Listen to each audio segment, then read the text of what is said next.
Nós temos inúmeras maneiras de contar uma história, como a gente fala toda semana, mas tem uma forma em específico que é bem característica e todo mundo tem algum tipo de relação com ela, que é a literatura. E justamente por isso nós estamos aqui para conversar com uma figuraça da literatura aqui na região, que é o Henrique Schneider. Tudo bem, Henrique? Oi, Raquel. Muito obrigada pela tua presença. Deu uma alegria, Fico muito feliz em contar contigo. Programa. Acho que a literatura enfim, é um mundo muito mágico, muito maravilhoso, né? Tanto quando a gente inventa coisas, quanto quando a gente fala da vida real, né? E acho que tu sabe disso melhor do que ninguém, A literatura, na minha vida, ela é essencial, certo? Eu costumo brincar que para o escritor não basta uma vida, não basta aquela vida vivida, a gente tem que ter a vida inventada também. Exatamente. E eu gosto de inventar um monte de vidas, é o que eu faço. Então. É muito bom, a gente consegue se libertar e mostrar várias facetas, eu acho, da nossa personalidade, né, através da literatura. Da nossa personalidade e, de alguma forma, a personalidade dos outros também. Também, né? Porque o escritor escreve muito sobre o que ele sabe, mas ele também tateia sobre o que ele não sabe, certo? Eu, quando escrevo, eu estou sempre buscando... Eu sempre sei que eu não vou dizer por completo, mas eu vou buscar o melhor caminho para dizer aquilo, sabe? Tem um escritor argentino chamado Ricardo Piglia, que diz que o escritor serve para dizer bem. A gente tenta fazer isso. A gente tenta dizer bem. É o objetivo, né? É o objetivo, sim. É verdade. Contar uma boa história. O Érico Veríssimo que dizia que a literatura é fundamentalmente contar histórias. E a minha literatura busca contar histórias, certo? Eu gosto sempre eu trabalho com a lógica de uma história bem contada, ou ao menos tentando contar bem uma história, certo? Mas é isso. Fundamentalmente a literatura, para mim, é contar histórias. E Henrique, de onde que veio essa tua relação com a literatura? Tu foste uma criança que lia muito? Eu sempre li bastante, sempre tive a proximidade com o livro e com a revista, com a minha casa. A minha casa, a minha mãe lê muito, meu pai não lia tanto, mas eu sempre tive a possibilidade da proximidade com o livro. Porque o livro é um objeto que ele é muito valorizado como objeto, certo? E isso cria uma certa distância. Causa um distanciamento. Assim, né? Uhum. Tu pega um molequinho de 3 anos, ele mexe com todos os controle remotos, aparelhos caríssimos e coisa e tal, e ele mexe com aquilo. Eles me ensinam, eles sabem mais do que eu. Certo? Agora, ele chega e vai pegar um livro e o pai diz assim, não mexe no livro que vai rasgar. Certo? Isso cria um distanciamento, ele bota ali, ele não pega mais. Certo? É quase como um tabu, assim, exatamente, né? Então não pode pegar. Mas na minha casa é o contrário, sempre houve essa proximidade com o livro e eu sempre tive acesso a muita revista, muito livro, sempre podendo. Mas a literatura sempre, de alguma forma, me incluiu. Ela nunca excluiu, eu nunca fui... Eu era um moleque que lia muito, certo? Mas eu era um moleque que era o melhor companheiro também, era presidente de grêmio, ou seja, a literatura nunca me separou. Ela sempre foi uma forma a mais de me incluir. E, digamos assim, eu acho que a literatura te inclui com qualidade, que é muito legal. Com certeza. Né? Então, tá. E como que tu te sente, assim, podendo contar histórias de diversas pessoas, ou até inventar e poder realmente muito colocar, inventar. Às vezes, o que tu... Aqueles pensamentos loucos e aquele rush que a gente tem na cabeça o tempo todo, tu vê isso de alguma forma ali representado ou escrito. Como é que tu te sente com isso? Isso é uma coisa muito legal, porque na verdade eu costumo dizer que a literatura não está aí para oferecer grandes respostas, nem para passar grandes mensagens. Porque a gente teria que pressupor que, para ela oferecer respostas, a gente teria que pressupor que o escritor é aquele ser mais inteligente, melhor, enfim, que nos norteia rumos, e não é isso, né? O escritor é um operário do seu ofício.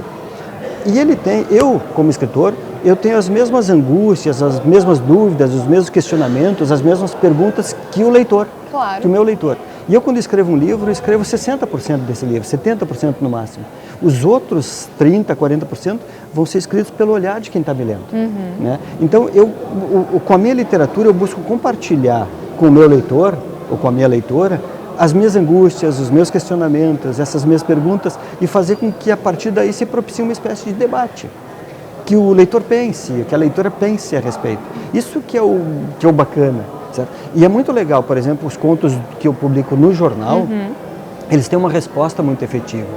Sabe? Seguidamente as pessoas chegam para mim, pai Henrique, isso aconteceu, isso foi comigo, aconteceu parecido comigo, pai, essa história é minha, certo? Isso é muito, isso aconteceu. Agora, não faz muito tempo, saiu um texto que falava sobre a professora Diz que foi um texto muito compartilhado, aliás, quer dizer, recebeu não sei quantos compartilhamentos nas redes sociais, e as pessoas dizendo, é isso, essa é a minha história, assim, que bom quando rola isso uma acontece. identificação muito Sim. grande, assim, E também, às vezes, acontece das pessoas me xingarem pelos Claro, textos, que naturalmente, também né? isso faz parte do jogo, é e verdade. também é bem bacana, às vezes. Eu acho que na arte e a literatura, eu vejo a literatura como uma forma de arte também, mas eu vejo muitas pessoas, muitos artistas com quem eu já falei, me disseram isso, assim, eu não faço a minha obra para mim, eu faço para os outros. Claro. E isso acontece muito de cada... Isso que tu falaste sobre cada pessoa ver de uma determinada Sim, maneira é muito legal nesse rolê. Claro, acaba rolando, isso como completa, tu falou, né? Isso completa a obra. Essa proximidade, quem sabe um distanciamento, mas cada um vai olhar aquilo de uma determinada maneira, né? Eu sou responsável pelo que eu escrevo, Exato. mas não sou responsável pela reação, pelo entendimento do outro. Exatamente. Né? Mas é justamente isso. Isso é uma coisa... Isso é uma das grandes maravilhas, para mim, da literatura. A literatura não é um prato feito. É um prato que está ali, né? E a gente vai botando os próprios temperos. Né? Exato. Quer dizer, às vezes eu boto mais pimenta, tu vais botar mais açafrão, enfim. A gente vai botando os temperos da gente e fazendo o seu próprio prato. Mas de qualquer maneira é uma comida deliciosa, né? E ela é deliciosa. Né? E aí, muito legal. agora, essa questão assim que a gente estava falando ainda há pouco, de não escrever para mim, a literatura eu comecei dizendo, para mim é essencial, ela é vital. Claro. Eu escreveria mesmo se ninguém me lesse. Claro.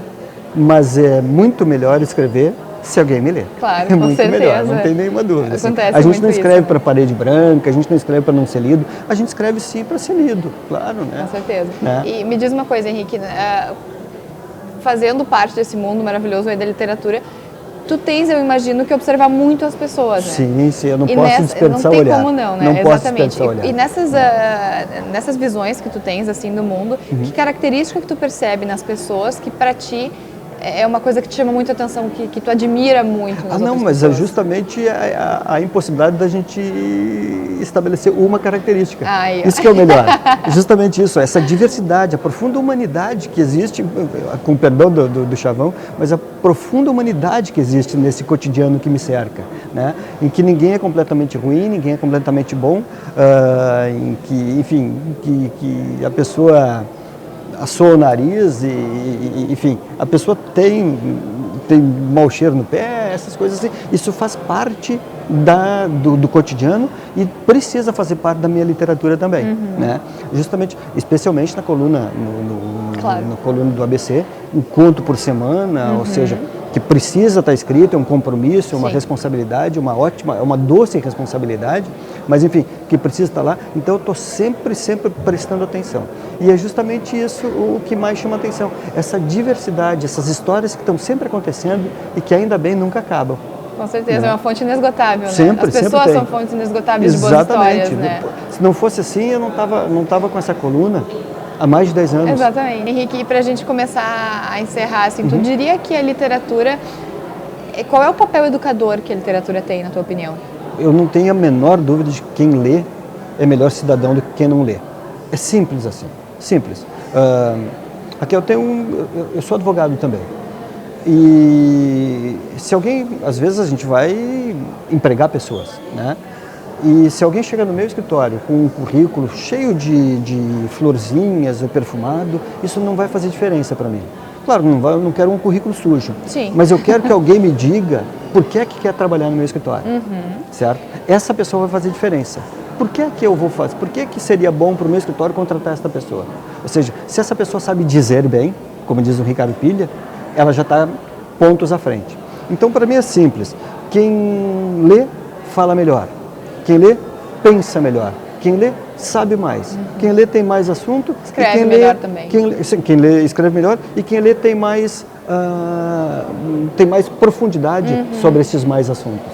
Então, enfim, quem lê tem muito mais chance na vida. E o número de leitores do Brasil, infelizmente, ainda é muito baixo, pequeno, né? mas tem aumentado bastante nos últimos tempos. É verdade. Há que se reconhecer, né? Mas a gente ainda está num nível muito baixo de leitura.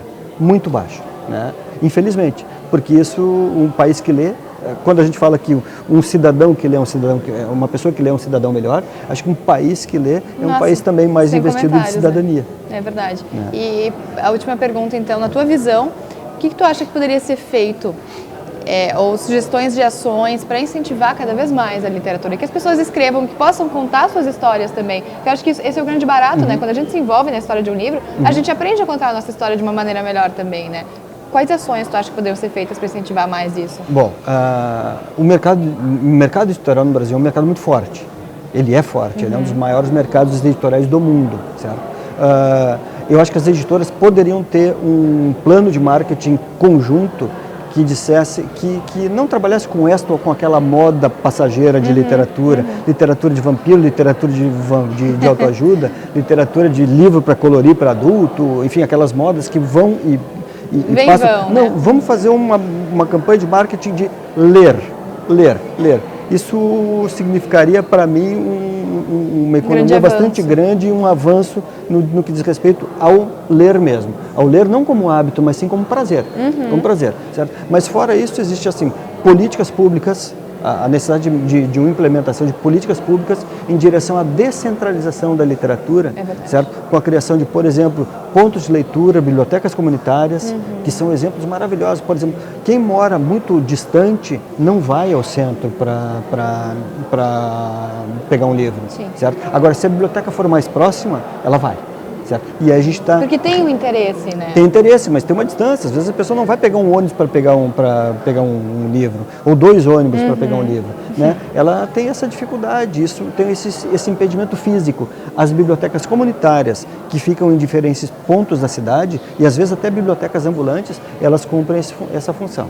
Então, são algumas questões que podem... Um barateamento através de subvenção do preço do livro. O livro está mais barato hoje, verdade. Ele está mais barato, certo? Mas ainda poderia ser mais barato no Brasil. Os próprios livros digitais são um exemplo disso, né? Tem um preço diferenciado. Tem um preço diferenciado. Os meus livros hoje, a grande maioria dos meus livros, as editoras colocaram também através do livro dos e-books, e eles têm vendido bastante bem.